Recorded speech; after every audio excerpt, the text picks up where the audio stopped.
Hello everyone, welcome to Raj Malhotra IAS. Raj Malhotra IAS में आप सभी का फिर से स्वागत है और आज हम फिर से डिस्कस करने वाले हैं गवर्नमेंट स्कीम्स के बारे में। और जैसा कि आप जानते हैं कि हिमाचल प्रदेश एडमिनिस्ट्रेटिव सर्विसेज का जो एग्ज़ाम होता है उसके लिए काफ़ी इंपॉर्टेंट आपके लिए लेक्चर होने वाला है। तो जल्दी जल्दी जो है आ जाइए और चलिए स्टार्ट करते हैं। सबसे पहले जो है हम इसमें बात करते हैं स्कीम्स में न्यूट्रिएंट बेस्ड सब्सिडी यानी एनबीएस जिसको बोला जाता है, इसको कहते हैं पोषक तत्व आधारित सब्सिडी इसको कहा जाता है। एक्चुअली है क्या कि जो न्यूट्रिएंट जो होते हैं आपके, जो पोषक तत्व होते हैं, उनकी कमी को पूरा करने के लिए इसमें गवर्नमेंट क्या करती है कि जितने भी आपके फर्टिलाइजर्स होते हैं उसमें सब्सिडाइज करती है। तो इसकी अगर हम बात करें तो इसका सबसे पहले देखते हैं कि ये स्कीम जो है न्यूज़ में क्यों है। न्यूज़ में इसलिए है, ये जो आपका एनबीएस है, एनबीएस का जो टेन्योर है, ठीक है, उसका इफेक्टिव पीरियड है वो आपका 1 अक्टूबर 2025 से लेकर 31 मार्च 2026 तक बढ़ाया गया था। तो हालांकि ये जो है पुरानी न्यूज़ है और इसको फिर से जो है रिवाइज किया गया है, इसलिए जो है ये न्यूज़ में है। ठीक है, तो इसकी अगर हम बात करें implemented by department of fertilizer, examination में पूछा जा सकता है कि इस स्कीम को इम्प्लीमेंट कौन करता है, तो इसका कार्यान्वयन उर्वरक विभाग सेंट्रल गवर्नमेंट का होता है, वो करता है। ठीक है, इसमें जो एग्जामिनेशन में पूछा जा सकता है कि टोटल बजट एलोकेशन कितना है, तो ये आपको ध्यान रखना है, आपका 37,952.29 करोड़ रुपए जो है वो आवंटित किए गए थे एनबीएस के लिए। एनबीएस जो है हमारे फर्टिलाइजर्स पे जो हमारे फार्मर्स होते हैं उनको दी जाने वाली एक सब्सिडी होती है, ताकि जो फर्टिलाइजर्स हैं वो सस्ते मुहैया जो है किसानों को हो जाएं और जो कॉस्ट है क्रॉप्स की वो कम आए। तो जानते ही हैं कि हमारे यहाँ पे जो कि फर्टिलाइजर में मेनली जो पोटास है, आप जानते ही होंगे पोटास की रिक्वायरमेंट ज़्यादा होती है और पोटास जो है हम इंपोर्ट करते हैं, जो हमें काफ़ी महंगी पड़ती है, लेकिन उसके बाद क्या करती है कि गवर्नमेंट हमें सब्सिडाइज करती है। तो सब्सिडाइज करने का मेजर जो ऑब्जेक्टिव है वो यही है कि ताकि जो क्रॉप्स का प्रोडक्शन है वो किसानों को ज़्यादा महंगा न हो। क्योंकि देखिए, किसान को अगर क्रॉप्स का प्रोडक्शन महंगा होगा तो सीधी सी बात है कि मार्केट में उसका प्राइस भी फिर महंगा होगा। प्राइस महंगा होगा कि बहुत सारी पॉपुलेशन जो है हमारे यहाँ पे वो डिपेंडेंट रहती है जो हमारे एग्रीकल्चर या एग्रो प्रोड्यूस होते हैं उनके ऊपर, तो वो आम पब्लिक में महंगा ना हो इसलिए करते हैं। हालांकि बहुत सारे वेस्टर्न कंट्रीज जो हैं इंक्लूडिंग अमेरिका की अगर हम बात करें वो इसके अगेंस्ट हैं, क्योंकि वहाँ पर ये चीज़ें नहीं होती हैं और कहीं ना कहीं जो है वो खास तौर पर हम बात करें अमेरिका की पॉलिसी के अगेंस्ट होता है कि अमेरिका का जो है क्वेश्चन यही होता है इंडियन गवर्नमेंट से कि आप जो है इनको सब्सिडी देते क्यों हैं, तो इसीलिए जो है ये दी गई है। अब हम बात करते हैं रबी 2025-26 का एनबीएस की रेट की बात करें। नाइट्रोजन जो है वो आपका 43.02 रुपये पर किलोग्राम जो है प्रति किलोग्राम सब्सिडाइज है। फॉस्फोरस की बात करें 47.96 और पोटेशियम 2.38 प्रति किलोग्राम और सल्फर जो है 2.87 प्रति किलोग्राम जो है इसमें दी गई है। और सबसे ज़्यादा सब्सिडी अगर देनी पड़ती है गवर्नमेंट को वो डीएपी पर देनी पड़ती है। डीएपी एक न्यूट्रिशन है आपका। अगर मैं ये कहूँ कि नॉर्दर्न इंडिया में तो बात करें हम, बिल्कुल डीएपी के बिना तो क्रॉप्स हो ही नहीं सकती, क्योंकि मेजर रिक्वायरमेंट ये जहाँ पे भी एल्यूवियल प्लेन होता है आपका उसमें डीएपी की रिक्वायरमेंट होती है। तो डीएपी पर अगर सब्सिडी की बात करें वो बढ़ाकर जो है प्रति मेट्रिक टन 29,805 रुपये कर दी गई है। ठीक है, तो इससे होता क्या है, इससे ये होता है कि इस स्कीम में कि हम जो है एक तरीके से बैलेंस्ड फर्टिलाइज़र यूज़ को प्रमोट करें। और उसके बाद जो है क्योंकि हमारी जो ज़मीन है नॉर्दर्न इंडिया के प्लेन्स की अगर हम बात करें उसमें ज़्यादा जो है नाइट्रोजन की एक तरीके से कमी होता है, तो नाइट्रोजन के अत्यधिक उपयोग की कहीं ना कहीं कमी की जाए। और 28 टाइप्स के जो है ये फर्टिलाइजर्स हैं जिन पे दी जाती है, जिन पे एनपीके, डीएपी, यूरिया ये सारे जो है आते हैं जिन पे ये दी जाती है। तो यही ऑब्जेक्टिव रहता है कि गवर्नमेंट का किसी तरीके से हायर प्रोडक्टिविटी हो और कहीं ना कहीं जो है हमारा जो फार्मर है वो स्ट्रॉन्ग हो, तो ये ऑब्जेक्टिव होता है आपका। चलिए नेक्स्ट चलते हैं। नेक्स्ट है आपका CGHS scheme, central government health scheme जो होती है, केंद्र सरकार की जो स्वास्थ्य योजना है उसके बारे में हम यहाँ पे डिस्कस करते हैं। तो यहाँ पे अगर हम बात करें, यहाँ पे एक नया इनिशिएटिव्स जो बेनिफिशियरीज हैं आपके CGHS के उनके लिए लिया गया है। एक तरीके का ये जो है कवरेज ऑप्शन है जिसमें 10 लाख तक का एक कवरेज ऑप्शन है और दूसरा जो है वो 20 लाख तक का एक कवरेज ऑप्शन इसमें दिया गया है। ठीक है, इसको एक तरीके से परिपूर्ण मेडिक्लेम आयुष बीमा योजना इसमें कहा गया। बेनिफिशियरीज को जो है 2 टाइप्स ऑफ जो है इसमें कवरेज दिए गए हैं, 10 लाख रुपये वाला, एक 20 लाख रुपये वाला। ठीक है, तो इसमें जो स्कीम में ऐड किया गया है प्री हॉस्पिटलाइजेशन जो है, इसमें प्रोविजन डाला गया है कि प्री हॉस्पिटलाइजेशन यानी 30 दिन पहले जो है भर्ती होने से पहले ही ये कवरेज स्टार्ट हो जाएगा, और भर्ती जब अस्पताल में आप होते हैं उसके 60 दिन बाद तक ये कवरेज CGHS जो स्कीम है उसके थ्रू दिया जाएगा। ये होता है इसलिए कि माने किसी को जो है सीरियस डिसीज़ है, कोई गंभीर बीमारी है, तो उसको हॉस्पिटलाइज होने से पहले 30 दिन पहले तक का उसका जो भी खर्च है वो भी जो है इस स्कीम में कवर किया जाएगा, और साथ ही जब हॉस्पिटल से डिस्चार्ज हो जाता है उसके बाद 60 दिन तक उसका जो उस पर जो भी एक्सपेंस आना है पेशेंट का वो भी जो है इस स्कीम में कवर किया जाएगा 60 दिन तक। यानी 60 दिन तक दवाई वगैरह खर्चा जो है आफ्टर हॉस्पिटलाइजेशन जो भी खर्च होते हैं दवाइयाँ वगैरह के, वो सारे इसमें जो है कवरेज किए जाएंगे। ठीक है, तो ये सारी चीज़ें जो है इसमें की गई हैं, और इसमें को पेमेंट ऑप्शन जो है स्टार्ट किया गया है, यानी बीमाकर्ता और ग्राहक के बीच में, इंश्योरर और कस्टमर के बीच में 70 to 30% का 28% के डिस्काउंट की बात कही है।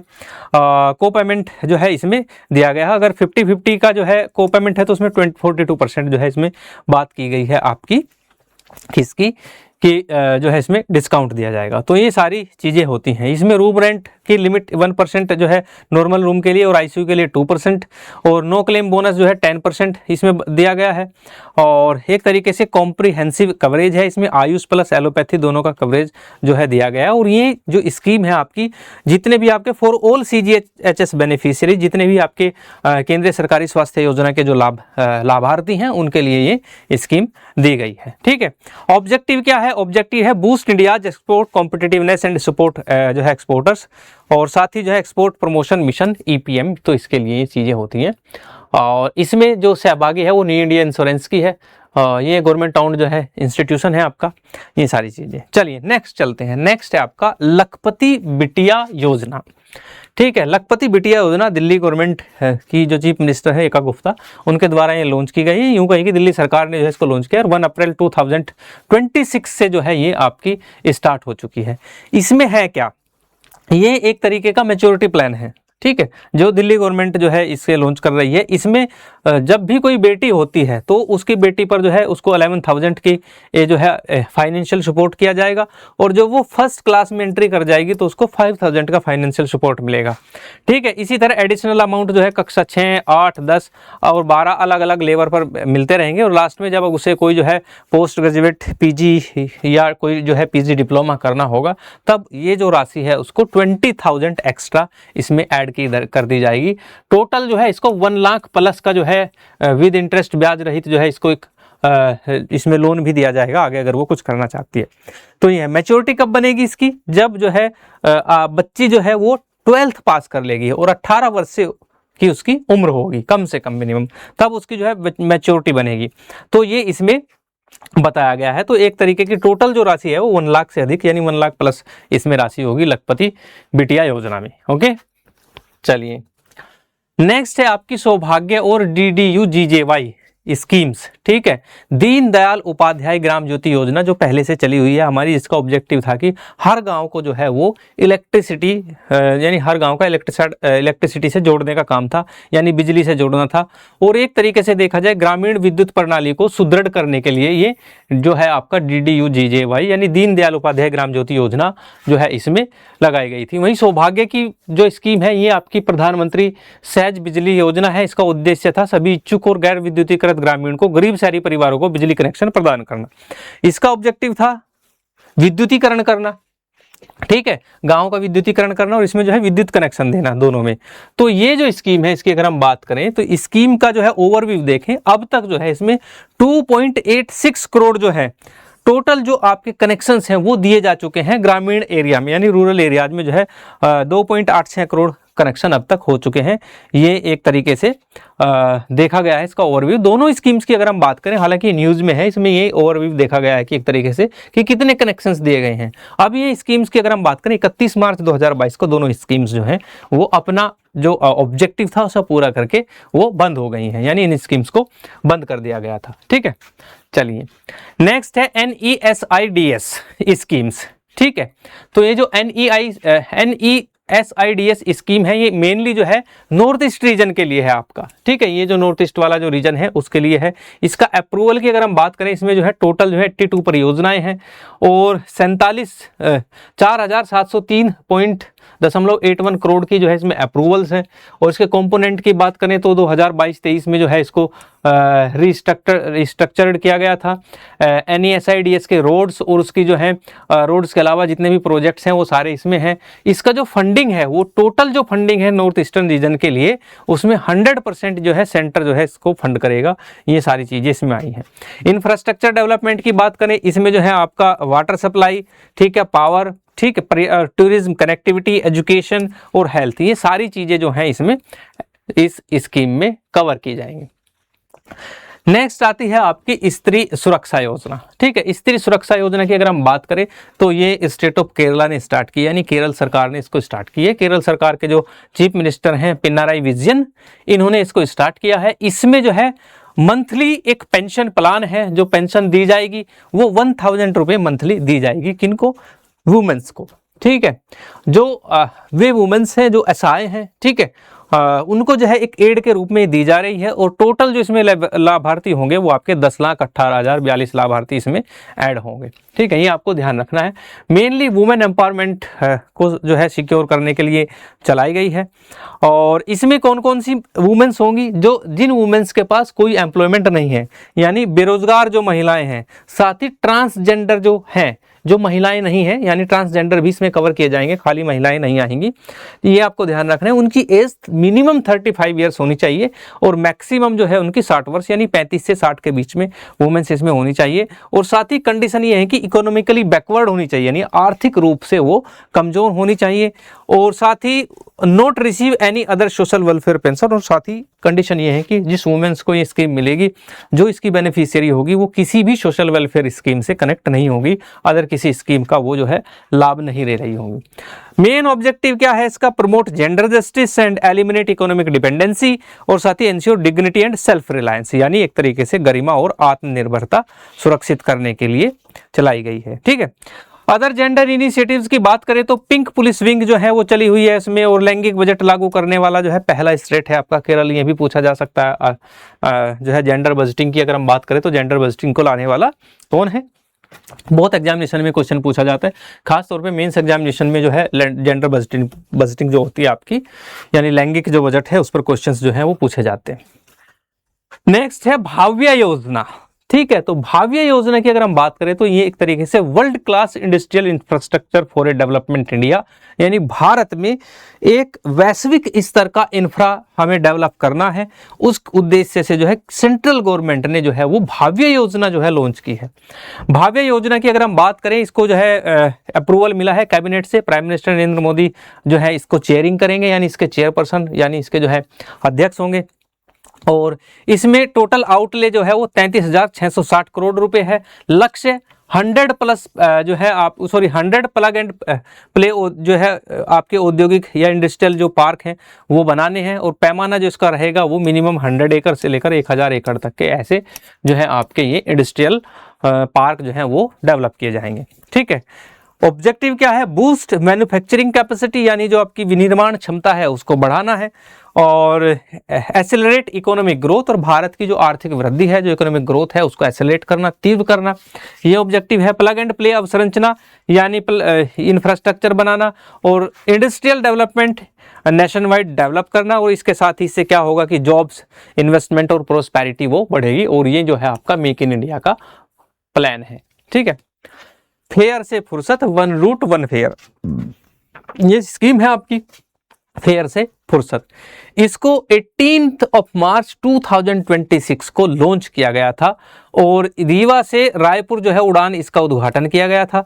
और इस उद्घाटन की अगर हम बात करें तो इसमें किंजरापुर राम मोहन नायडू और मोहन यादव थे। और वहीं अगर हम बात करें, ये एक तरीके की योजना है, ये किफ़ायती दर में अफोर्डेबल फेयर्स में जो है वो आपको फ्लाई करने का मौका देती है, यानी आपको फ्लाइट में बैठने का मौका मिलता है। इसका फिक्स्ड फेयर रहेगा। और कन्वीनियंस फॉर पैसेंजर्स, यानी पैसेंजर के लिए सुविधा है। एक तरीके से भारत में जो है इसका ऑब्जेक्टिव जो है वो fixed and affordable air fares on selected routes, uniform ticket price regardless of booking time and promoting air connectivity. एक तरीके से जो है वन रूट वन फेयर की ये स्कीम है। और ये भारत में जो एयर रूट है उनको कनेक्ट करने के लिए, या भारत में जो एयर जो ट्रैवलिंग है उसको बूस्ट करने के लिए ये स्कीम लाई गई है। अब आता है जल जीवन मिशन। जल जीवन मिशन जानते ही आप, ठीक है, पुरानी स्कीम है आपकी, हर घर जल, स्वस्थ भारत, समृद्ध भारत, सुना ही होगा आपने, ठीक है। तो ये जो जल जीवन मिशन है, इसको क्या कर दिया गया है, इसका एक्सटेंशन कर दिया गया है, क्योंकि इसने अपना ऑब्जेक्टिव अभी, अपना जो गोल है वो पूरा नहीं किया है, तो इसको बढ़ा दिया गया है कब तक, दिसंबर 2028 तक, यानी दिसंबर 2028 तक इसको एक्सटेंड कर दिया गया है इस स्कीम को। वहीं अगर हम बात करें, इसका टोटल आउटले जो है वो 8.69 लाख करोड़ रुपए है, और इसमें सेंट्रल गवर्नमेंट का जो असिस्टेंस होगी वो आपकी 3.59 लाख करोड़ रुपए, यानी 3.59 लाख करोड़ रुपए जो है इसमें सेंट्रल गवर्नमेंट असिस्ट करेगी इस स्कीम को आगे बढ़ाने के लिए। जल जीवन मिशन की बात करें, मेनली जो है हर गांव में के हर घर तक जो है वो जल पहुंचाना है, स्वच्छ और जो है पीने योग्य जो जल है आपका, ठीक है, क्लीन ड्रिंकिंग वाटर जो है वो पहुंचाना है। तो ये इसका ऑब्जेक्टिव है। तो इस स्कीम ने जो है अभी पूरा नहीं किया है, तो ये सारी चीज़ें होती हैं। इस स्कीम को जो है अटैच किया गया है आपका सुजलाम भारत राष्ट्रीय डिजिटल फ्रेमवर्क से, और इसका साथ ही दूसरी जो Sujal village services area ID है उससे कनेक्ट किया जाएगा। इसके ऊपर भी हमने जो है पहले वीडियो ऑलरेडी सुजल गांव आईडी बनाया था, यानी प्रत्येक व्यक्ति का एक यूनिक आईडी होगा, उससे जो है पता लगेगा कि किस घर में कितने पानी की खपत हो रही है। पूरा जो डेटाबेस है वो गवर्नमेंट के पास रहेगा। तो जल जीवन मिशन को जो है वो एफिलेटेड कर दिया है एक तरीके से सुजल गांव आईडी से, ठीक है। तो ये इसमें साथ ही कम्युनिटी पार्टिसिपेशन की भी बातें की हैं, और इसके इम्पैक्ट सिंस 2019 तक देखें तो 2019 तक इसमें जो डेटा था वो 12.56 प्लस करोड़ कनेक्शंस हो गए थे, ठीक है, और इसमें 81.61 लाख करोड़ रुपए 61% जो है इसमें एक तरीके से कवरेज हुआ था, यानी 15.80 करोड़ रुपए का, ठीक है। तो ये 24/7 जो है लक्ष्य है वो पानी जो है देना, हर घर जल जो है आपका जल जीवन मिशन के थ्रू। उसके बाद बंगलार युवा साथी योजना, पश्चिम बंगाल की योजना है आपकी, इसका नाम बंगलार युवा साथी है। इसमें जो पश्चिम बंगाल का जो यूथ है, ठीक है, उनकी अगर हम बात करें, जो एजुकेटेड यूथ है उनकी जो है फ्यूचर के लिए गारंटी है, और इसको जो है मासिक मंथली अलाउंसेस जो है जो बंगाल का यूथ है उनको दिया जाएगा। जो व्यक्ति अनएम्प्लॉयड है, बेरोजगार है, एक तरीके से इसको पेंशन समझ सकते हैं, अलाउंस है। ये टेम्पोरेरी फाइनेंस सपोर्ट है फॉर एजुकेटेड अनएम्प्लॉयड यूथ के लिए, ठीक है। एलिजिबिलिटी 21 से 40 वर्ष, मिनिमम 10th क्लास पास होना चाहिए, और वेस्ट बंगाल का जो है वो रेजिडेंट होना चाहिए एक तरीके से, और ये करेंटली अनएम्प्लॉयड, यानी साथ ही वो अनएम्प्लॉयड भी होना चाहिए, तब उसको जो है ये बंगलार साथी योजना का फायदा होगा। अगर हम बात करें, ये क्या ध्यान रखना है कि ये जो है किसी भी अन्य राज्य के लिए व्यक्ति इसमें पात्र नहीं होगा, बंगाल का नेटिव, बंगाल का रेजिडेंट जो है इसमें होना चाहिए, उसके लिए योजना चलाई गई है। टाइमलाइन की बात करें तो ये इसमें जो है जब ये स्कीम आई तो आवेदन 15 से 26 फरवरी 2026 तक था, और 1 अप्रैल 2026 से डिस्ट्रीब्यूशन जो है स्टार्ट हो चुका है, जो भी इसमें फंड देना है लोगों को, ठीक है। तो ये आपको इसमें ध्यान रखना है। चलिए नेक्स्ट चलते हैं। उसके बाद हम जो है नीति आयोग राइस सेंटर की बात करते हैं। तो राइस सेंटर की अगर हम बात करें, इसमें राइस सेंटर का मतलब होता है rural innovation incubation skills and entrepreneur centres, जिसको हम राइस सेंटर्स के नाम से जानते हैं। और ये जो है आपका गुंटूपल्ली में स्टार्ट किया गया है, और इसमें फाइनेंशियल एड की अगर हम बात करें 1.55 करोड़ रुपए है, और 1000 प्लस जो है वुमेन्स को इस राइस सेंटर से जो है क्या करना है, वो प्रशिक्षित करना है। आज के जो आधुनिक युग है, जो मॉडर्न युग है आपका, उसके हिसाब से जो है वुमेन्स को ट्रेंड करना है, जैसे कि उनको जो है डिजिटली वर्क कैसे किया जाता है, ठीक है, और एक तरीके से कम्युनिकेशन कैसे किया, सारे जो है इसमें दिए जाएंगे। राइस सेंटर का मेन उद्देश्य जो है वो 1 फैमिली 1 एंटरप्रेन्योर बनाना है, यानी एक फैमिली में एक उद्यमी होना चाहिए। इसके लिए आर्टिफिशियल इंटेलिजेंस, वुमेन्स को English spoken, micro food processing, solar installation, digital जो आपके कॉमर्स हैं, सारे जो भी आपके एक तरीके से ट्रेनिंग प्रोग्राम्स होते हैं, सारे प्रोग्राम्स इस राइस सेंटर के थ्रू जो है वो वुमेन्स को दिए जाएंगे। मेनली स्कीम्स जो है भारत में वुमेन एम्पावरमेंट को बढ़ावा देने के लिए, प्रमोट करने के लिए, यानी महिला सशक्तिकरण को बढ़ावा देने के लिए ये लाई गई है। किस तरीके से हम जो है पार्टिसिपेशन वुमेन्स का बढ़ा सकते हैं आज के नए भारत में, ठीक है। तो ये इसमें ध्यान रखना है। तो नीति आयोग के बारे में तो खैर जानते ही हैं, 1 जनवरी 2015 को योजना आयोग को रिप्लेस करके आया था। प्रधानमंत्री नरेंद्र मोदी चेयरपर्सन होते हैं, और सभी स्टेट के मुख्यमंत्री और आपके जो सब स्टेट्स हैं, जो आपके सेमी स्टेट हैं, उनके जो है लेफ्टिनेंट गवर्नर, और यूनियन टेरिटरीज के जो आपके जो एडमिनिस्ट्रेटर हैं, वो सभी जो है इसके मेंबर्स होते हैं। तो ये जो है ध्यान रखना है। इसके गोल की बात करें, दिसंबर 2028 तक सभी 19.36 19.36 करोड़ ग्रामीण परिवारों को विश्वसनीय 24/7 ग्रामीण जलापूर्ति भी जो है इससे की जाएगी, ताकि वुमेन्स को जो है वुमेन्स से ट्रेंड करके जो है इसमें दिया जाएगा। ये सारी चीजें इसमें। अब आते हैं प्रधानमंत्री मुद्रा योजना। वर्ष 2015 में स्कीम को लॉन्च किया गया था। ये ऐसे जो है नए उद्यमी, युवा उद्यमी जो अपना नया स्टार्टअप स्टार्ट करना चाहते हैं, उनको जो है बिना किसी कोलेट्रल रखे यानी बिना किसी गारंटी के लोन योजना थी। ठीक है, तो इसमें लोन जो है दिया जाता था, तो फंडिंग द अनफंडेड इसको नाम दिया गया था।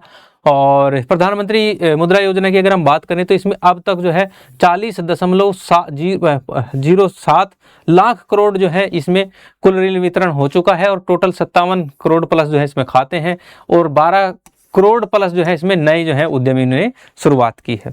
तो ये इसमें ध्यान रखना है। ऋण की जो कैटेगरीज हैं, लोन की जो कैटेगरीज हैं, पहली शिशु है जिसमें 50,000 तक का जो है स्टार्टअप का लोन ले सकते हैं। दूसरी किशोर है जिसमें 50,000 से 5 लाख तक का ले सकते हैं। तीसरी जो है तरुण कैटेगरी है जिसमें 5 लाख से 10 लाख का ले सकते हैं। और फोर्थ तरुण प्लस है जिसमें 10 लाख से 20 लाख तक का जो है वो आप इसमें लोन ले सकते हैं। कवरेज की बात करें, इसमें आप बिजनेस लोन ले सकते हैं, और वर्किंग कैपिटल यानी मुद्रा कार्ड ले सकते हैं, और मशीनरी एंड इक्विपमेंट के लिए, और व्हीकल लोन के लिए, और कृषि से संबंधित जितने भी है जैसे एनिमल हस्बेंड्री है, या आपको कोई जो है पोल्ट्री फार्म खोलना है, या आपको जो है कुछ भी ऐसा जो है चीज़ें जो है प्रोडक्टिविटी की स्टार्ट करनी है, कोई भी नया स्टार्टअप एग्रीकल्चर से रिलेटेड है, उसके लिए भी मुद्रा योजना मिल जाती है। तो ये मुद्रा लोन है एक टाइप से। चलिए नेक्स्ट है VBG रामजी योजना, यानी जो है विकसित भारत जो है आपका guarantee for employment and livelihood mission.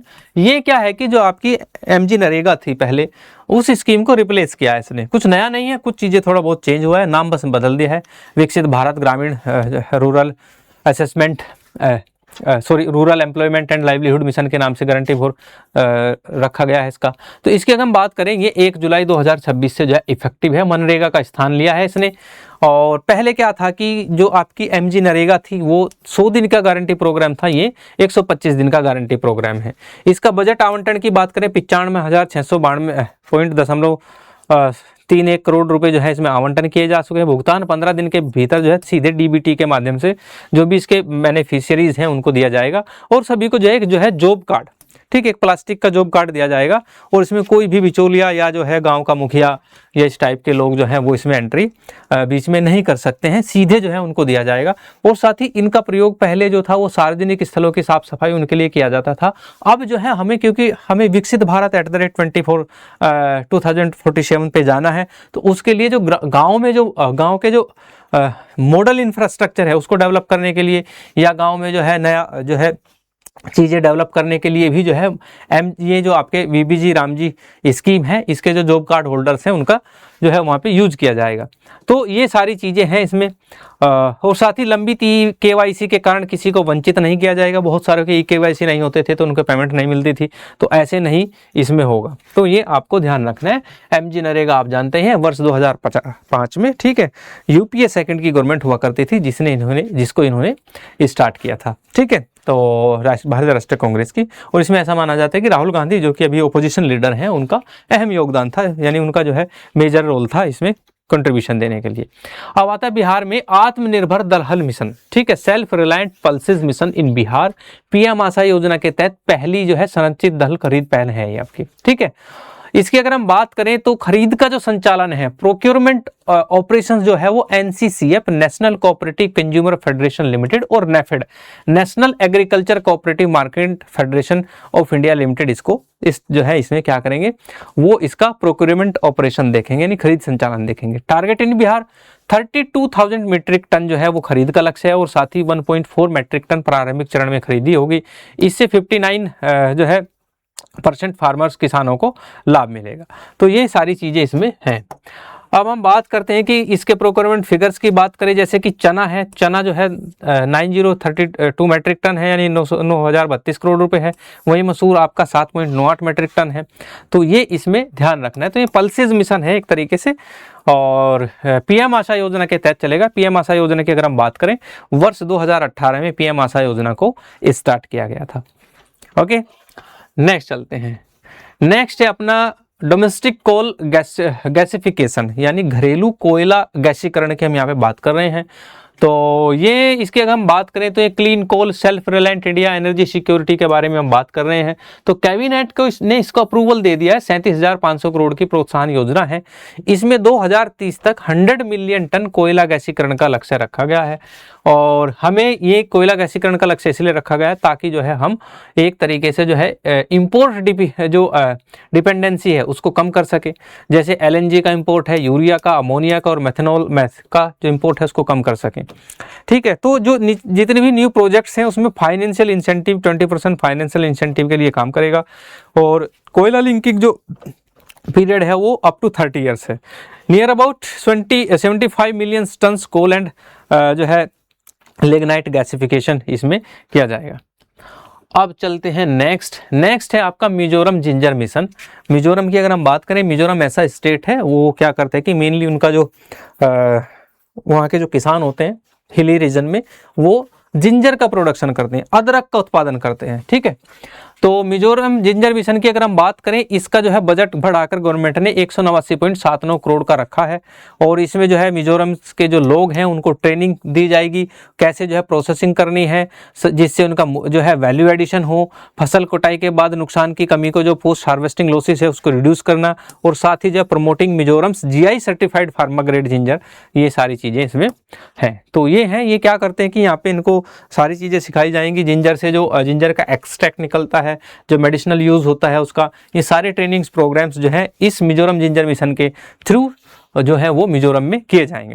तो इससे होगा क्या कि एक तरीके से देखा जाए जो आपका department of north east region है, ministry of department of north east region यानी पूर्वोत्तर क्षेत्र विकास मंत्रालय है, उसको लीड करेगा। इसमें कोलैबोरेशन किया गया है इनका नाबार्ड से, नाबार्ड जो कि ग्रामीण बैंक होता है। ठीक है, साथ ही ICAR आपका भारतीय कृषि अनुसंधान भारतीय कृषि अनुसंधान परिषद है, और कृषि एवं प्रसंस्कृत खाद्य उत्पाद निर्यात विकास प्राधिकरण जिसको अपेडा कहते हैं, इनसे इसको एक तरीके से इनसे कोलैबोरेशन कर दिया गया है। अब इनको ये सारे ट्रेनिंग प्रोग्राम्स देंगे। ठीक है, सो गाइज ये थी आज की आपकी सारी जो है गवर्नमेंट स्कीम्स जिनको हमने यहाँ पे डिस्कस कर लिया है। और ऐसे ही आगे के जो वीडियोज़ हैं देखने के लिए हमारे चैनल को प्लीज़ लाइक करें, शेयर करें, सब्सक्राइब करें। और आगे जो है हम नेक्स्ट लेक्चर में आगे के जो आपके करंट अफेयर्स होंगे उनको हम कंटिन्यू करेंगे। आज के लिए इतना ही, अब मुझे दीजिए इजाज़त। धन्यवाद।